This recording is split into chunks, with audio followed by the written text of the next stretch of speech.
आखिर कैसे एक 18 साल का बच्चा 10 साल में इतनी बड़ी कंपनी बना देता है कि जितनी 100 सालों में बड़े से बड़ा अरबपति नहीं बना पाया। ये बच्चे की कंपनी अकेले बड़े से बड़े कॉर्पोरेट जायंट्स को टक्कर देती है और इंडिया की सबसे बड़ी होटल चेन नेटवर्क बन जाती है। ध्यान देना, बिना ज्यादा पैसे, बिना बड़े कॉन्टैक्ट्स, बिना अमीर फैमिली के एक नॉर्मल मिडिल क्लास गाँव में जन्मा लड़का बड़ी सोच के साथ एक ऐसा एग्जाम्पल पूरी दुनिया में सेट करता है कि कोई बच्चा गरीब होने की वजह से अपनी सोच कभी छोटी नहीं करेगा। ये है कहानी इंडिया के यंगेस्ट बिलियनर रितेश अग्रवाल की। साल 1993। रितेश का जन्म ओडिशा के बिसम कटक गाँव में होता है। रितेश 4 भाई बहन में से सबसे छोटे थे। उनके पिता एक छोटे से किराने की दुकान चलाते थे, इसीलिए पैसों की तंगी रहती थी। जब वो 4th क्लास में थे तो पहली बार उनके स्कूल में कंप्यूटर आया, लेकिन 6th क्लास के नीचे कोई बच्चे को यूज करना अलाउड नहीं था। तो रितेश रैंडमली टीचर के पास जाते और कहते कि मैम मुझे कंप्यूटर सीखना है, क्या मैं आपके काम में कुछ मदद कर दूं? इस तरह 4th क्लास के रितेश को सबसे पहले कंप्यूटर का एक्सेस मिल गया, जिससे उन्होंने बहुत जल्द बेसिक प्रोग्रामिंग सीख ली। उसी साल उनकी बड़ी बहन जो 12th में थी, उनके कॉलेज में एंटरप्रेन्योरशिप इवेंट होता है। जब वो घर आके अपने इवेंट के बारे में बताती है तो पहली बार रितेश एंटरप्रेन्योरशिप वर्ड सुनते हैं। उनको मतलब तो समझ नहीं आया, लेकिन पसंद बहुत आया, इसीलिए वो तुरंत डिक्शनरी खोल के उसका मतलब ढूंढने लगे और उन्हें दिखा कि entrepreneurs are the people who solves the problem and create a business around it. उन्हें लगा कि यार ये तो बहुत इंटरेस्टिंग चीज है। स्कूल में जब टीचर्स सबसे पूछते थे कि बड़े होके क्या बनना है, तो पूरी क्लास डॉक्टर, इंजीनियर, एस्ट्रोनॉट बोलती, लेकिन रितेश हमेशा कहते थे कि मैं एंटरप्रेन्योर बनूंगा। ये पॉइंट के बाद हर चीज में उन्हें बिजनेस आइडियाज दिखने लगे। इस टाइम पे टेलीकॉम रैपिडली ग्रो कर रहा था और BSNL के पूरे मार्केट पे मोनोपोली थी। तभी एक छोटी सी कंपनी तेजी से ग्रो करने लगी,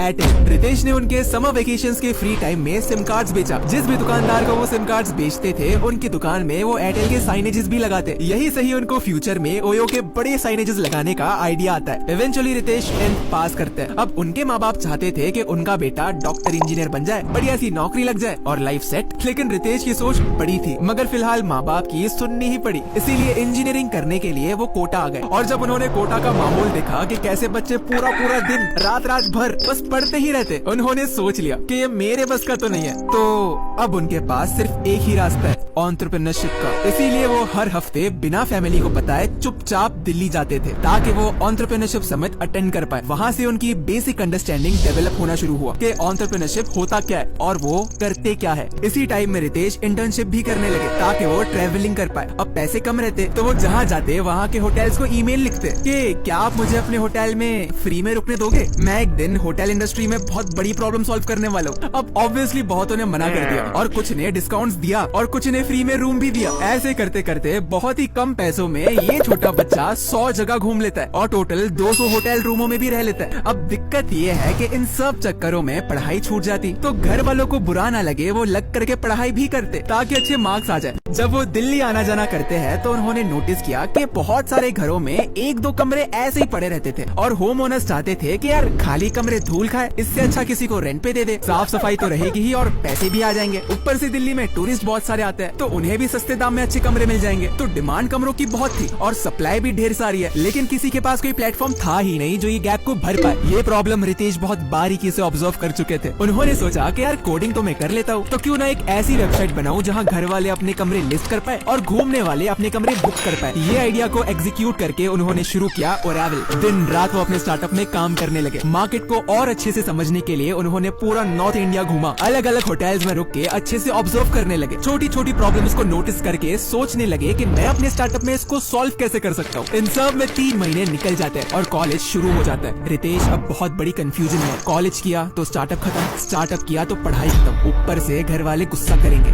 पहले 2 दिन वो कॉलेज गए, लेकिन अपने स्टार्टअप के कामों में वो इतना बिजी रहने लगे कि एक एक दिन करके वो कॉलेज टालते गए। इसी बीच उन्होंने एक मूवी देखी, सोशल नेटवर्क, जो मार्क ज़करबर्ग के बारे में, कि कैसे मार्क ने कॉलेज से ड्रॉप आउट किया ताकि वो अपने स्टार्टअप में काम कर सके। रितेश बिल्कुल सेम सिचुएशन में थे। मूवी में एक और सीन था जिसमें पीटर थिल नाम के बंदे ने मार्क को $5 लाख का चेक दिया ताकि वो अपना स्टार्टअप कर सके। रितेश के पास कुछ खास पैसे नहीं थे, तो मूवी देख के उन्होंने पीटर थिल की ही फेलोशिप में अप्लाई कर दिया, लेकिन ये फेलोशिप की कुछ कंडीशंस थी। पहला कि आपकी उम्र 20 साल से कम होनी चाहिए, वो तो है। दूसरा ये कि आपको अपना कॉलेज छोड़ना पड़ेगा। रितेश बहुत खुश हो गए। उन्होंने सोचा कि यार कॉलेज छोड़ने के कोई पैसे दे रहा है, इससे अच्छा मौका क्या होगा कॉलेज छोड़ने का। इसीलिए उन्होंने कॉलेज ड्रॉप कर दिया। यहाँ पे रितेश को बहुत बड़ी सफलता मिलती है। वो पहले एशियन बन गए जिसको थील फेलोशिप में सिलेक्ट किया गया। 19 साल के बच्चे के अकाउंट में है 50 लाख रुपए से ज्यादा। इसी पैसों से रितेश को अपना बिजनेस एम्पायर बनाना है। कुछ महीनों बाद रितेश के पापा दिल्ली आते हैं देखने के लिए कि बच्चे की पढ़ाई कैसे चल रही है। अब इतने अच्छे कॉलेज में जो एडमिशन हुआ है, वो रितेश को देख के शॉक हो जाता है कि इतने टाइम से रितेश पढ़ाई करने की जगह ये सब चक्करों में। रितेश अपनी फैमिली को समझाते हैं कि बस 1 साल मुझे स्टार्टअप करने दो, अगर ये फेल हो जाता है तो अगले साल पक्का वो कॉलेज जाएंगे। इवेंचुअली उनकी फैमिली मान जाती है। अब कॉलेज नहीं जाना, फैमिली भी मान गई और पैसे तो है ही अकाउंट में, तो पूरा टाइम वो अपने स्टार्टअप को दे सकते हैं। मार्केट रिसर्च करते वक्त रितेश ने देखा कि दिल्ली में बहुत सारे खाली मकान बिकने के लिए पड़े हुए थे। तो रितेश ने सोचा कि ये खाली मकानों को रेंट पे चढ़ा के वो अच्छे पैसे कमा सकते हैं। तो रितेश वो अमीर ओनर्स के पास गए जिनके वो मकान थे। अब रितेश तो बच्चे थे, दाढ़ी तक नहीं आई थी, इसीलिए काफी लोगों ने उनको सीरियसली नहीं लिया। लेकिन जिन्होंने लिया वो बड़े खुश हो गए, क्योंकि उनकी प्रॉपर्टीज 10-20 साल से खाली पड़ी सड़ रही थी, उससे अच्छा यूज में आ जाती। तो जिसको भी अपनी खाली प्रॉपर्टी पर इनकम चाहिए होता, वो रितेश को फोन घुमाता। लगभग ये एयरबीएनबी टाइप बिजनेस बन गया। ये बिजनेस करते करते रितेश एक और बड़ी प्रॉब्लम सॉल्व करना चाहते हैं, घटिया होटल्स। जब वो ट्रैवलिंग करते थे तो उन्हें सबसे बड़ी दिक्कत होती थी एक अच्छा और अफोर्डेबल होटल ढूंढने में। उन्होंने देखा कि मार्केट में होटल्स की कमी नहीं है, लेकिन एक अच्छे एक्सपीरियंस की कमी है, क्योंकि अनट्रेन्ड स्टाफ, खराब बदबूदार कमरे, कई बार तो स्टाफ तक नहीं होते थे सर्विस के लिए। एक बार जब वो किसी होटल में गए तो रिसेप्शन वाले आदमी ने शर्ट तक नहीं पहना था। इस हद तक इंडियन बजट होटल्स की हालत खराब हो चुकी थी। तो अब इसको सुधारे कैसे? रितेश ने सोचा कि क्या हो अगर वो कुछ ऐसा करे कि सारे गेस्ट को एक प्रेडिक्टेबल एक्सपीरियंस दे पाए, कि अगर इधर आओगे तो तुम्हें अच्छे कमरे ही मिलना है। साथ ही रितेश हर होटल में एक ऐसी टेक्नोलॉजी देने वाला था जिससे उन सब की लाइफ आसान होने वाली थी, CRM टेक्नोलॉजी। शुरुआत उन्होंने गुड़गांव के एक होटल से की। 19 साल के रितेश जाते हैं होटल के ओनर के पास, कहते हैं कि आप ये होटल मुझे चलाने दोगे, इसको मैं नंबर 1 बना दूंगा। अगर सक्सेसफुल हुआ तो प्रॉफिट आधा आधा, अगर नुकसान हुआ तो पूरा मेरा। ओनर ने थोड़ा हिचकिचाया लेकिन बाद में मान गए, क्योंकि नुकसान में तो वैसे भी था ही। जैसे ही होटल का कंट्रोल मिलता है, रितेश ने अच्छी क्वालिटी के पर्दे, गद्दे, बाथरूम में साबुन, हर चीज लाई। फिर होटल की डीप क्लीनिंग करवाई। उन्होंने काउंटर पे बैठ के कस्टमर से इंटरेक्ट किया ताकि डिटेल में उनकी प्रॉब्लम समझ पाए। होटल को पूरा रिवैम्प करने के बाद कस्टमर्स को अच्छा एक्सपीरियंस मिलने लगा। रितेश ने अच्छे से SEO करके होटल को ऑनलाइन टॉप 3 रैंकिंग में लाया, जिससे होटल की ऑक्यूपेंसी 90% तक पहुंचने लगी। ये सक्सेस देख के आसपास के होटल वाले जो नुकसान में थे, वो रितेश के साथ आगे रह के पार्टनरशिप करना चाहते थे। रितेश को समझ आ गया कि बजट रूम्स में पोटेंशियल सच में बड़ा है, क्योंकि बड़े होटल जैसे ताज, ओबरॉय, हिल्टन जो रिच एक्सपीरियंस देते हैं, वो तो सिर्फ हाई क्लास लोग ही अफोर्ड कर सकते हैं। इंडिया में 90% होटल 100 से कम कमरे वाले हैं, जो मिडिल क्लास अफोर्ड कर सकता है। लेकिन बहुत से होटल्स में एक्सपीरियंस बहुत खराब मिलता है। तो क्या हो अगर नए होटल बनाने से अच्छा ये हजारों लॉस मेकिंग होटल को एक ही ब्रांड नेम के अंदर लाके एक अच्छा एक्सपीरियंस दिया जाए। अब इतना बड़ा बिजनेस वो अकेले तो बना नहीं पाएंगे, इसीलिए रितेश को टैलेंटेड लोग चाहिए। उन्होंने सोचा कि यार मुझे कोई बड़े फैंसी कॉलेज के इंसान नहीं चाहिए, क्योंकि पैसे ही नहीं है देने के लिए। अब ना तो रितेश फेमस है जिससे कोई आ जाए उनके बिजनेस में, आखिर एक ड्रॉप आउट स्टूडेंट अच्छा टैलेंट कैसे अट्रैक्ट करेगा? रितेश लिंक्डइन पे एक्टिव हो गए और लोगों से मिलना शुरू कर दिया, लेकिन कोई सही बंदा मिला ही नहीं। फिर एक दिन वो अभिनव सिन्हा से मिलते हैं, जो हार्वर्ड यूनिवर्सिटी से पास आउट है, BCG जैसी कंपनी में काम तक किया है। रितेश अभिनव को अपना विजन, मिशन और प्लान बताते हैं, और अभिनव को पोटेंशियल दिखता तो है, उन्हें भी कुछ प्रॉब्लम सॉल्विंग काम करना था, इसीलिए वो रितेश का ऑफर एक्सेप्ट कर लेते हैं। दोनों ने रिस्पॉन्सिबिलिटी बांट ली। अभिनव ने होटल के ऑपरेशंस और स्टैंडर्डाइजेशन संभाला, और रितेश ने ओयो को एक बड़ा ब्रांड बनाने की और सेल्स लाने की जिम्मेदारी ली। अभी तक सिर्फ 3 होटल्स ओयो के अंडर है। अगले साल तक ओयो ने 50 प्रॉपर्टीज तक एक्सपांड किया। अब रितेश को साल भर में समझ आ गया कि ये 3-50-100 की स्पीड से तो कभी एक्सपांड नहीं कर पाएंगे, उन्हें और टैलेंटेड लोग चाहिए। तो सबने एक आइडिया लगाया। इनिशियल 4-5 लोग की टीम ने अपनी जिंदगी में जितने भी बेस्ट और टैलेंटेड लोगों के साथ काम किया, उनको रिफर किया, ताकि रितेश उनको रीच आउट करके उनको अपनी टीम में ला पाए। ये ट्रिक एक्चुअली में काम कर गई थी। रितेश की ओयो में एक अच्छी टीम बनने लगी और टोटल 50 लोगों की टीम बन गई। जल्द ही ओयो गुड़गांव की सबसे बड़ी चेन बन गई। अब उनका एम है कि इंडिया की सबसे बड़ी होटल चेन नेटवर्क बनना, लेकिन इसके लिए उन्हें वो होटल चेनों से कम्पीट करना है जो 50-100 सालों से ये इंडस्ट्री में है। इसीलिए ओयो को मालूम था कि कुछ इनोवेटिव तो करना ही पड़ेगा। जैसे अगर एक नए होटल को ऑनबोर्ड करना है तो लगभग 6 से 10 महीने तक का टाइम लग जाता है। अगर इतना टाइम लगेगा तो ओयो तेजी से एक्सपांड कैसे करेगा? इसीलिए उन्होंने टेक्नोलॉजी के जरिए ये 10 महीने का ऑनबोर्डिंग टाइम सिर्फ 3 दिन में कर दिया। जैसे ही कोई होटल ओयो के अंडर आता है तो जल्द से जल्द ब्रांडिंग करी जाती है, पूरा रेनोवेशन किया जाता है और कुछ ही दिन में होटल रेडी। इससे ओयो बहुत ही तेजी से एक्सपांड करने लगा, जिससे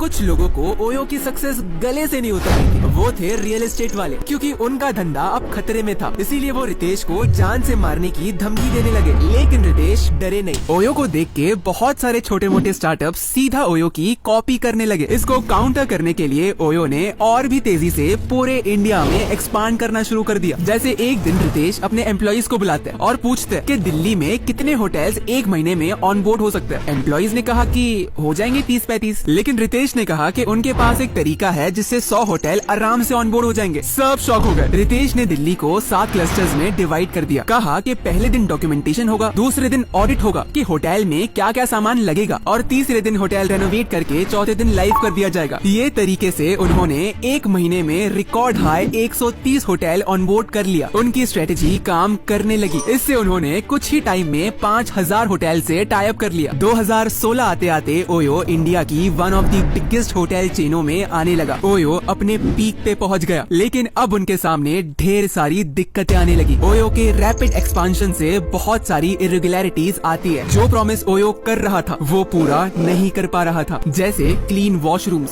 साफ कमरे, वाईफाई, टीवी नहीं मिल रहा था, जिससे कस्टमर एक्सपीरियंस खराब होने लगा। लेकिन कुछ सालों बाद ओयो इतनी बड़ी मुसीबत में आने वाला था जो उन्होंने सपने में भी नहीं सोचा होगा। कोविड-19